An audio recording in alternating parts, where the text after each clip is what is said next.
Los derechos humanos han sido una situación que siempre ha estado en discusión por los políticos y por el mundo. Hay zonas que han sido beneficiadas más que otras, y a su vez muchas personas que han estado en contra de estas. Pero apenas este tema ha sido relevante para los países en el siglo XVIII, cuando la gente empezó a sentir una empatía por otras personas, por la gente afroamericana, las mujeres, las minorías religiosas y los judíos, etc. Esto empezó un gran movimiento, y uno de los primeros eventos que dio el primer paso para la creación de los derechos humanos fue la Declaración de Independencia de los Estados Unidos en 1776, donde empieza a hablar que todos los hombres son iguales. Otro país con una declaración parecida fue la de Francia, en 1789, donde se creó la Declaración de los Derechos del Hombre y del Ciudadano. Esto fue uno de los comienzos de los derechos humanos. Aunque claro, esos movimientos no pasaron porque los políticos fueran amantes de los derechos humanos. Es más, muchos de los políticos estaban en contra de los derechos humanos. Pero la gente luchó por sus derechos, muchos se unieron entre sí y poco a poco se le fue dando derechos a todos. No fue un proceso fácil, tardaron años en darle derecho a todos, pero lo lograron. Pues esto quiere decir que la empatía es lo que une a los derechos humanos.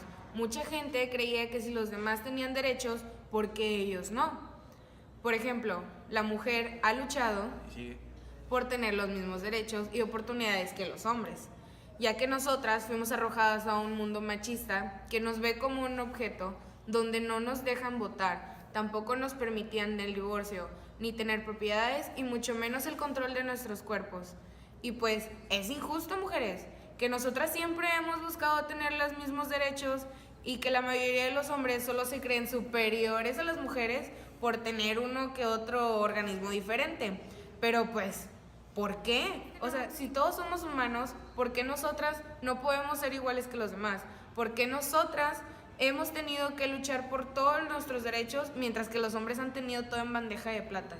Es uno de los ejemplos, y en otro caso hubo gente que luchó por sus derechos simplemente para poder vivir, como los esclavos o los judíos durante la Segunda Guerra Mundial, donde a los esclavos los trataban como objetos, herramientas, animales, y a los judíos se les mataba y separaba de sus familias simplemente por ser judíos.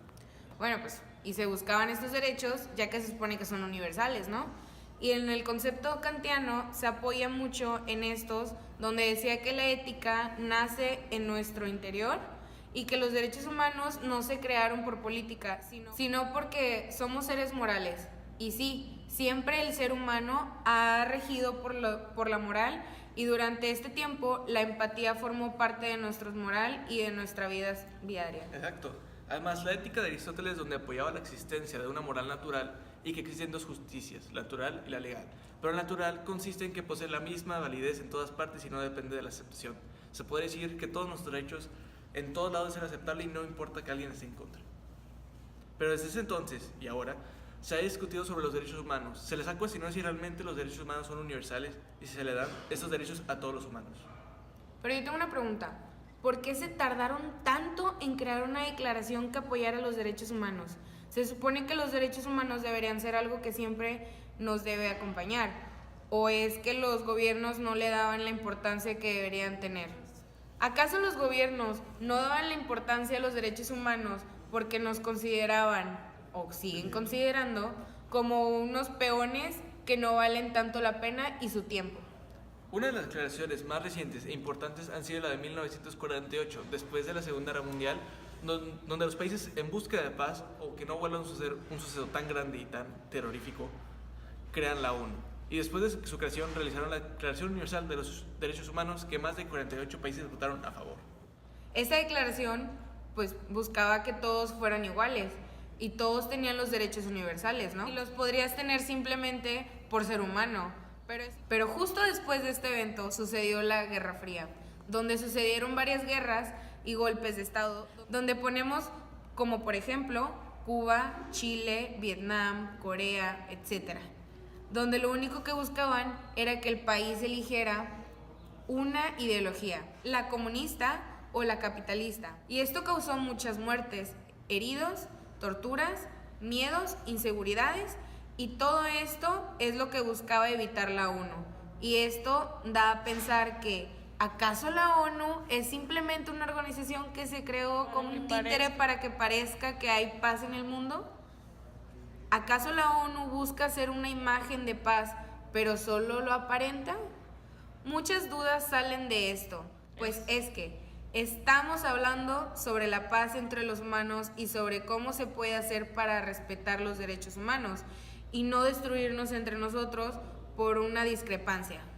Pero se podría entender que la ONU no puede tomar acción en una situación así, ya que busca arreglar todo de forma diplomática y no se puede meter en situaciones nacionales. Además de que ha podido ayudar a los países afectados por la guerra por medio de ayuda humanitaria. Puede que eso sea una explicación, ¿no? Pero pues aún así no ayuda. Siguen pasando guerras. Además, en la Guerra Fría, otros países causaban que un mismo país pelearan entre sí para tener su ideología. Esos gobiernos veían a estos países como un beneficio económico y no tenían la empatía de dejar a los ciudadanos en estos países en paz. Los mismos países que propusieron crear la ONU son los primeros que buscaban destruir la paz. Bueno, eso es cierto, y que hasta la propia ONU nos haga dudar sobre si realmente se valoran los derechos humanos, nos hace dudar obviamente de nuestro país, México. Y es que con la entrada de AMLO entró un partido político que nunca había tomado poder, que es Morena, donde este ha causado mucho movimiento con apenas semanas en el poder.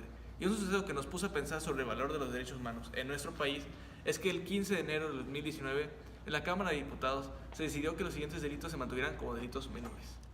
El abuso sexual a menores, la desaparición forzada y el feminicidio. Todos estos delitos, al hacerlos menores, muestran que cuando se violan los derechos de una persona, se minimizan y se humaniza a la persona. Y aún así, el gobierno mexicano decidió que estos delitos eran menores, simplemente por el hecho que cualquier persona, delincuente o no, puede hacerlo. En otras palabras, los derechos humanos no tienen tanto valor ya que cualquiera persona puede atacarlos. ¿Se puede confiar en un país en el que los derechos humanos entran a un segundo plano? ¿Se puede vivir tranquilo en las calles al saber que tu vida es tratada como un delito menor? Pero pues el gobierno ha dicho que la forma en que ayudará será el ir a casa por casa a poder aportar un dinerito para la gente que ha sido atacada o dañada por otras. Pero, ¿de qué sirve esto? El daño ya está hecho y los asaltantes siguen afuera. Esto no es una solución. El miedo va a seguir afuera, el terror seguirá en pie, las personas seguirán desapareciendo. El gobierno debe crear un país seguro, donde todos puedan vivir libremente, donde todos puedan tener sus derechos humanos, donde sean respetados. Pero pues mira, el gobierno puede hablar y hablar, pero eso no es lo que queremos. Queremos que hagan algo. Esto ha pasado desde gobiernos anteriores, no es de ahorita, con los 43 de Ayotzinapa, con las innumerables muertes durante la guerra entre narcos y el gobierno, por todos los desaparecidos, por todos los discriminados, por toda la violencia machista que reciben las mujeres. Esto pasa diariamente en nuestro país. Muestra un desinterés por el gobierno por parte del valor que los derechos humanos merecen, porque todos nosotros lo merecemos. Realmente, ¿cuál es el valor de los derechos humanos? ¿Y quién los pone? Políticamente puede que los ponga el gobierno, pero nosotros luchamos para darle el valor que realmente merecen. Nos tocó estar en un país en el que se ha normalizado la violencia, en el que nos ha tocado aguantar noticias tras noticias, pérdidas tras pérdidas, donde lo que ha sostenido a este país ha sido el propio pueblo. Somos nosotros los que damos la esperanza al país. Todos nuestros derechos los hemos logrado nosotros. Lo hemos hecho por siglos. Nosotros somos los que podemos hacer el cambio. Nosotros podemos eliminar la violencia que se ha normalizado. Podemos cambiar a nuestro gobierno. Podemos luchar por los derechos que merecemos. Nosotros somos los seres morales que buscan los derechos. Nosotros debemos de ser quien le da el valor a los derechos humanos, a nuestra vida, no un gobierno ni alguien más. Nosotros somos por los que luchamos, por los que hemos hecho durante toda la humanidad y lo seguiremos haciendo.